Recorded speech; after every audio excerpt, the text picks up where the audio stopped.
mais um corte do Flow. Não esqueça de deixar sua opinião nos comentários.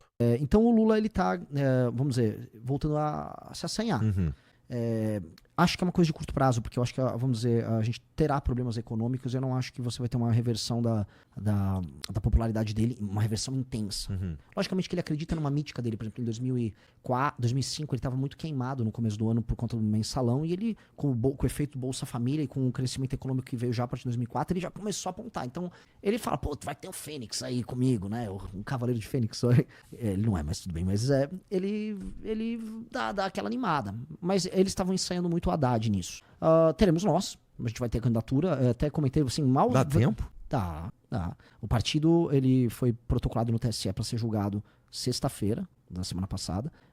Cumprindo os prazos, vai dar com folga. A não ser, assim, as coisas estão... Mas, assim, o TSE foi muito republicano conosco, assim. Eu não tenho um A pra falar. Tem um A. Se rolaram várias... Os bolsonaristas falavam teorias conspiratórias de que o TSE não queria deixar saltar o partido deles. A real, assim, eu não vou ficar dando luz pra cego, né? A gente tem um time, uma reengenharia de todo o processo da montagem do partido Bolsonaro. Cara, eu não deixaria um bolsonarista, sei lá, trocar um pneu do meu carro. Esses caras, se der qualquer atividade mais complexa do que gravar um vídeo xingando alguém, vai dar merda. Eles foram uns retardados.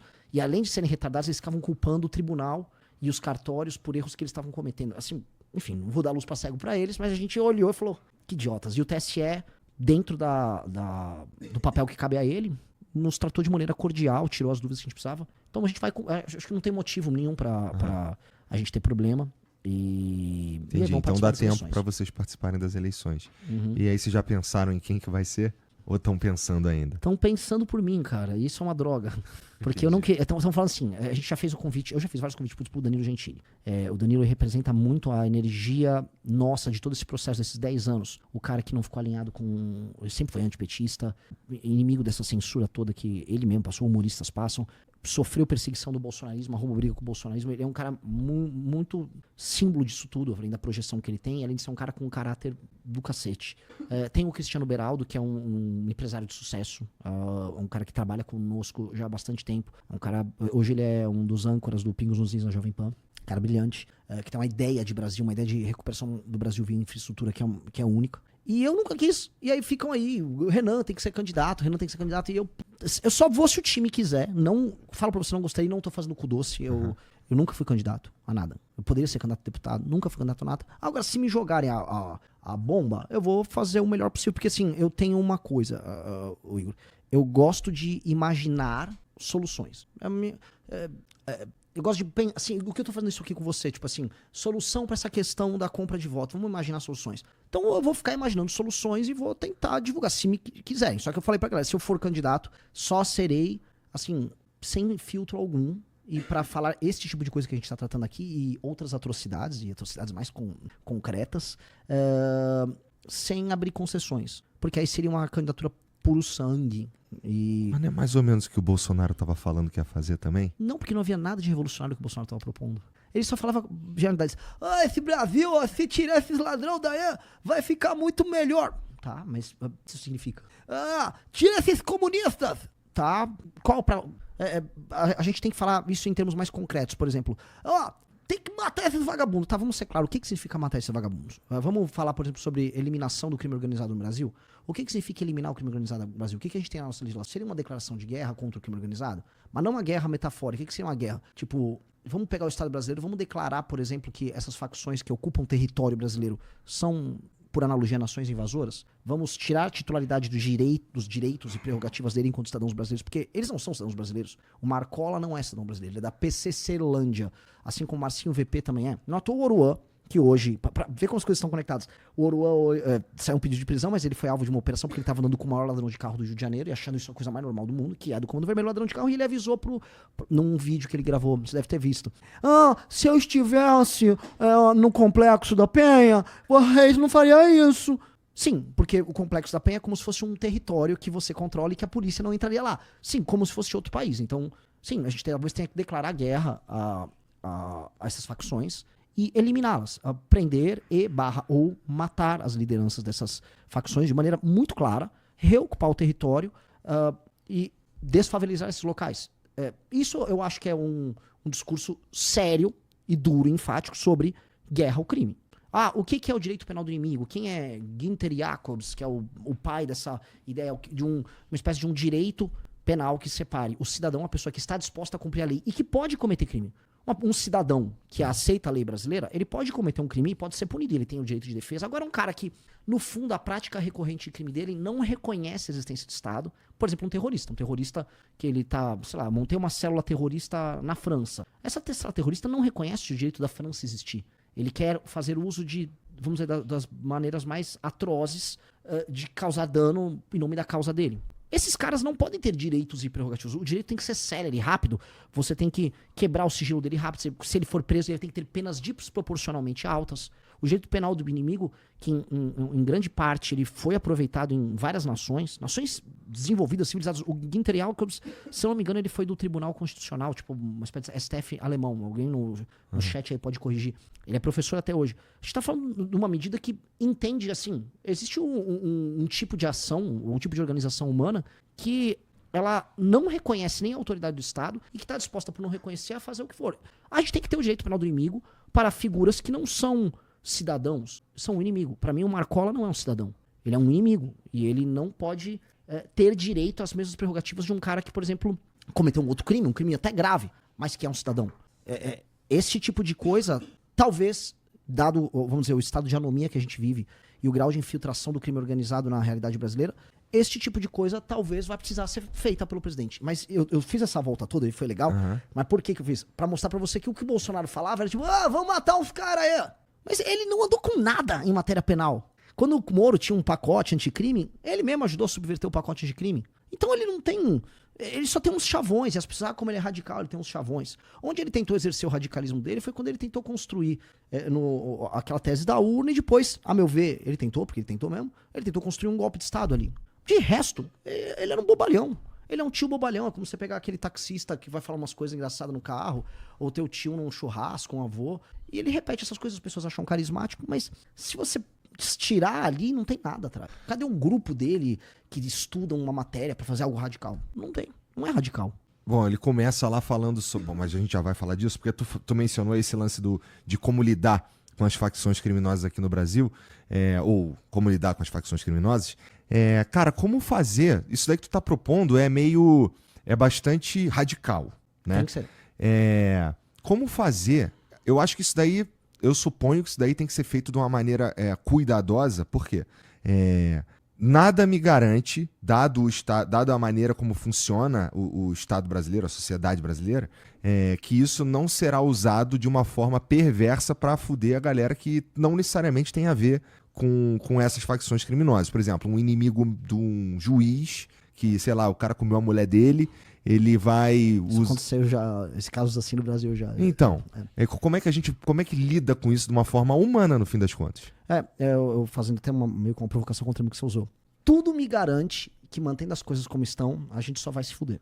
Então, assim, o fato de nós sermos, em grande medida, um país corrupto, com sistemas de incentivo horríveis, não deve, vamos dizer, servir de premissa para que a gente não tome nenhuma ação nova. Porque senão a gente vai apenas aceitar as coisas como elas são. Mas não tem uma ordem ideal pra gente ir fazendo as transformações? A gente pode, assim, você pode apontar numa determinada direção, você pode usar um princípio como prudência, só que a forma como as coisas estão, vamos dizer, a forma como as coisas estão formadas é meio feio dizer, mas a forma como as coisas se dão no Brasil, né, a gente empurra com a barriga os problemas todos e não toma ação nenhuma.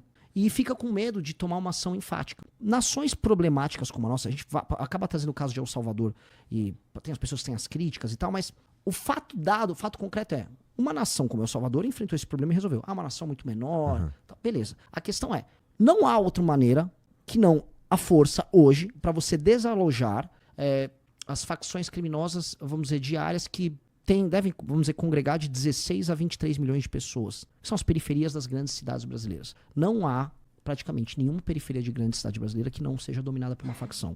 Pessoas brasileiras vivem sob o jugo desses caras. Isso é um dado da realidade, é um dado concreto. E a gente já falou, vamos tentar a inteligência, vamos tentar as UPPs, como teve no Rio de Janeiro.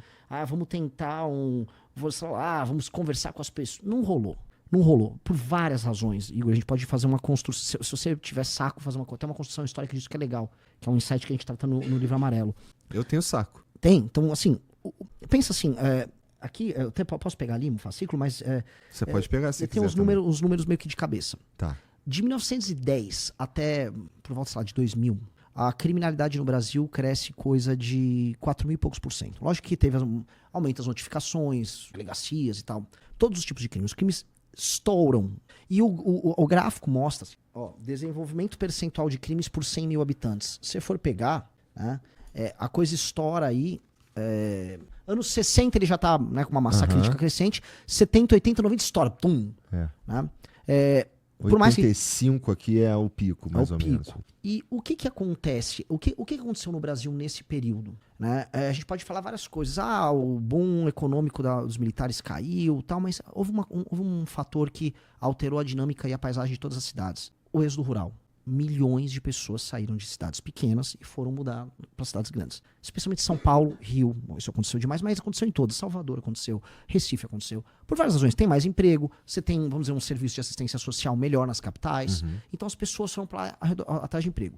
Essas pessoas que já eram pobres nas cidades de origem, elas eram cidades pequenas, as pessoas se conheciam, havia algum senso de comunidade. Quando essa pessoa, por exemplo, migra de maneira indigna, num pau de arara, vai morar numa cidade que ela não conhece, com pessoas que ela não conhece, do lado de um córrego, numa situação desumana, que é o que aconteceu nesse período. O período rápido de êxodo rural, que as pessoas foram morar nas cidades, foi o processo de favelização. Aquelas pessoas estavam num boom também de nascimento de filhos, né? A natalidade era muito maior. Homens jovens pobres, sem perspectiva, nasciam na beira das grandes cidades. O que aconteceu com uma parte importante desses caras que não foram absorvidos como massa de trabalho, força de trabalho? As pessoas entraram pro crime. Só que essas cidades grandes não absorveram naquele período essa quantidade grande de pessoas. Não havia capital, porque o Brasil não tinha poupança, o Brasil estava investindo em formação bruta de capital, ou seja, fazendo hidrelétrica, fazendo estrada, né, nesse período dos anos 60 e 70 com a ditadura, e através do endividamento externo. Foi ali que a gente fez a dívida externa. Então o Brasil foi investindo e tal, mas não tinha, sei lá, prédio, não tinha casa, você não conseguia abastecer isso, porque as pessoas estavam se mudando aos montes para a cidade à procura de uma vida melhor. Como o Estado brasileiro se endividou, houve a crise do petróleo, quebra, surge a Constituição de 88, que garante um monte de direito, inclusive a habitação. Mas só diz que garante, né? Ela bota, vamos dizer, ela aumenta o gasto do Estado brasileiro com custeio para garantir tantos direitos e tal. Ela garante, inclusive, em certa medida, ela facilita o trabalho dos organismos de pressão sindicais, do próprio funcionalismo público, ou seja, o gasto do Estado aumenta. Se o gasto do Estado aumenta, diminui a capacidade de investimento. E a gente de lá, dos anos 80, 90, 2000, a gente se favelizou. Os serviços públicos não aguentaram, eles colapsaram. Por isso que a educação é ruim. Você talvez tenha isso. Minha mãe sempre narra. Minha mãe estudou escola pública. Os nossos pais, você é da mesma geração que eu, sempre falam, nossa, a escola pública na minha época era muito melhor. É natural, porque na época dele a pressão de várias pessoas chegando nessas cidades grandes para usar um serviço de saúde, um posto de saúde, um hospital, uma escola, era menor. Passou ela a ser enorme e o Estado não tinha condição de investir para fazer isso. Então o Brasil colapsa, as cidades brasileiras colapsam, viram, vamos dizer, essa paisagem urbana muito feia. Se a gente olhar direito, a maior parte das cidades brasileiras, salvo algumas exceções, as grandes, elas são feias, são casas mal construídas, a infraestrutura urbana é feia, muito favelizados, e o crime se estabelece ali, e o Estado não conseguia enfrentar o crime. Então, você teve uma formação, vamos dizer, de regiões muito pobres que as pessoas foram amontoadas ali se formam as facções criminosas, do Morro do Rio às periferias de São Paulo, essas facções criminosas se organizam, estão falando assim de praticamente um país inteiro governado por esses caras, dezenas de milhões de pessoas, e até hoje, o Estado brasileiro não olhou para isso dessa maneira. Eu entendi. O crime, no fundo, ele é oriundo de um processo de urbanização tão bizarro que foi confuso. Não foi igual ao chinês, que teve milhões de pessoas se mudando para a cidade, mas a China controlava. Você pode... Não, pode vir tanto aqui. Aqui você fica aí no campo, te segura aí no campo e tal. Que até agora nós não resolvemos esse problema. E é um problema sistêmico gigante. Então, a violência que a gente vê, as datas batem, o processo histórico bate... A violência é fruto disso. E a gente tem que olhar para essas periferias e olhar para elas assim, como eu vou gerar renda, como eu dou dignidade, como o organismo social favela e periferia tem que ser desconstruído, como esse homem jovem vai ser inserido na nossa economia, como vai ter perspectiva, como eu vou selecionar os melhores para que eles vão estudar em outros lugares, fazer a economia crescer, criar bons exemplos. E eu desconstruí uma ideia até quase de guerra de classe que a gente tem entre as cidades, que a gente tem cidades diferentes, né? Quem tá num bairro mais central em São Paulo não é igual quem mora na periferia. Para isso acontecer hoje, nós vamos ter que corrigir um erro que houve nesse processo. Qual foi o erro? Nesse processo de favelização que a gente estava descrevendo, que estoura mesmo, 60, 70, 80, 90, houve uma ocupação política. O Estado não chegou lá. Quem chegou? Quem se auto-organizou? O tráfico. O tráfico, as facções, as gangues. Nós vamos ter que tomar esse território desses caras. Então a guerra é necessária porque é uma guerra quase que de libertação e também um compromisso que o Estado tem que ter em reocupar uma área que pertence ao Estado brasileiro, porque é a obrigação do Estado brasileiro exercer soberania sobre o seu próprio território, e também levar dignidade para essas pessoas, que não adianta igual foi o PP no Rio, ocupei, botei uma bandeira e fez o quê? Nada. O tráfico se restabelece logo em seguida. Então, isso é um papo geracional. Eu tô falando em a gente reconstruir um país, isso teria que ter um pacto de vários governos, meio que concordar com o diagnóstico, falar, ok, esse é o diagnóstico, temos que concordar com a solução, vamos urbanizar isso aqui, vamos levar a dignidade, vamos inserir essas pessoas economicamente, mas tudo começa por destruir o crime. Não há o nível de, vamos dizer, infiltração do crime, não só na economia, mas na política brasileira, cruzou qualquer nível. A gente viu agora recentemente uma ONG ligada ao PCC convidou membros do governo Lula, eles foram lá numa favela que estava tendo uma desocupação no centro de São Paulo, e eles ficavam lá negociando com os caras do PCC. Tinha a dama do tráfico, ela levava a gente tanto do PCC quanto do Comando Vermelho para se reunir com órgãos do governo federal e com membros do parlamento. Tipo, tá rolando. Teve agora, tinha um filme que chama O Grito, bancado e tocado por uma ONG ligada ao PCC, com participação de gente do Comando Vermelho, PCC, o Luan participa, o Marcinho VP participa, se eu não me engano, a turma do Marcola também participa. Foi quase uma joint venture pra fazer um filme do PCC com o Comando Vermelho, tava na Netflix. Isso tá rolando. Então, qualquer lugar sério falaria, ok, eu preciso retomar esse território. E a gente vai precisar fazer isso. A gente vai precisar levar a discussão para esses termos. Mas teremos consequências ruins? Eu acho que teremos muitas vezes, porque nada é perfeito e ainda mais num estado complicado como o brasileiro, é imperfeito. Agora, é muito mais trágico do jeito que tá. No Brasil, todo dia morrem dezenas de pessoas por homicídio e boa parte desses homicídios são guerras entre facções e se não guerras de facções, pessoas vítimas de faccionados. Logo, assim, a gente já tá vivendo consequências bem nefastas todos os dias. Provavelmente, desde o momento que começou o podcast, já morreu 1 ou 2 pessoas em algum lugar do Brasil por causa dessa guerra. E vai. Logo, assim, que medo a gente tem que ter, além de não entregar algo pior do que já tá. Porque não tem como ser pior do que já tá. E a gente postergou tanto a solução, que meio que a gente só vai resolver sendo muito duro e muito radical. Então o que a gente tá propondo é muito duro e muito radical, porque é como uma quimioterapia, né? Se você não fizer, beleza. Faz igual o Steve Jobs, que eu tomando suco de cenoura quando eu tava com câncer no pâncreas. A gente tá tomando suco de cenoura imaginando que vai vir uma cura mística que não veio. E a gente, isso daí passa também por uma pena de morte no Brasil, por exemplo? Olha, se a gente instituir uma guerra contra o crime organizado, você vai ter enfrentamento. Enfrentamento, se o cara não se render, ele vai trocar tiro, ele pode virar óbito. É consequência disso. Num contexto de guerra, em que os inimigos, né, vamos dizer, uma tropa de faccionados resolve trocar tiro com a polícia, eles vão ser prisioneiros de guerra. Aí tem que pegar a legislação nossa sobre isso. O presidente da República tem que entrar, olha, quero organizar isso, uma guerra, um enfrentamento, o Estado brasileiro vai participar disso, as forças policiais vão participar, as forças armadas vão participar, e vamos vencer essa guerra. Haverá baixas, e haverá mortes do outro lado, sim. Agora, tudo com o intuito de preservação dos direitos humanos mais profundos e básicos, especialmente dos moradores das vítimas. Por exemplo, um cara que vive no morro do Rio de Janeiro sob o jugo do Comando Vermelho. Esse cara, acima de tudo, é um cara que não tem o direito humano dele respeitado. O cara que tá atirando lá, trocando tiro com a polícia, esse cara eventualmente vai morrer. E é do jogo. Agora, se o Estado brasileiro nunca adotou uma postura sistêmica de enfrentamento tratando esse assunto como guerra. O poder de dissuasão que vai ter nesses caras é tão grande que eu acho que assim, a guerra não será tão cavalar quanto se imagina. Eu acho que sim, o Estado brasileiro tem todas as condições de vencer isso. Vencendo essa guerra, aí entra uma responsabilidade que o Estado brasileiro nunca teve, que é ir nessas regiões do Brasil e olhar para essas 20 milhões de pessoas e falar, tá na hora do Brasil ter um plano para esses caras. A gente tem que olhar para aquela periferia, aquele arranjo favela. O que é o arranjo favela? Casas amontoadas, inexistência de saneamento básico, inexistência de propriedade. O cara não tem o título de propriedade da casa dele. Foi uma invasão. Tá, o cara tá 20 anos aqui lá, 30 anos. Vamos dar título de propriedade, porque o cara eventualmente possa, com o título de propriedade, pegar um crédito no banco para fazer uma reforma na casa dele ou abrir um negócio. Vamos aquela, como é que se diz? Aquela paisagem da favela em que você tem mini becos, às vezes vai ter que pegar uns pedaços lá, vai cavar, fazer avenida, abre espaço, reloca algumas pessoas, constrói prédio, outros tem que ter um plano de urbanização e adequação das casas, porque uma casa que às vezes não tem banheiro, não tem janela, vai ter que ter banheiro, tem janela, a fiação que está exposta vai ter que ser cuidada, vai ter que ter saneamento básico. O Estado vai ter que olhar isso, vai ter que ter escola boa lá, vai ter que ter um foco muito grande de ter escola boa, até porque o imaginário daquela pessoa, daquele menino que, por exemplo, vê o tráfico como uma possibilidade, tem que ser destruído. Então o imaginário, por exemplo, por isso que a gente tem muita briga com esse negócio de Oruan, porque foi criado um imaginário em que a hierarquia social daquela comunidade se dá através do sistema de valores do tráfico, que é, eu tenho as armas, novinha, vai dar pra mim, eu tenho muito, sei lá, tenho ouro, eu fiz assaltei lá na pista e depois... Não, peraí, cara, é isso que...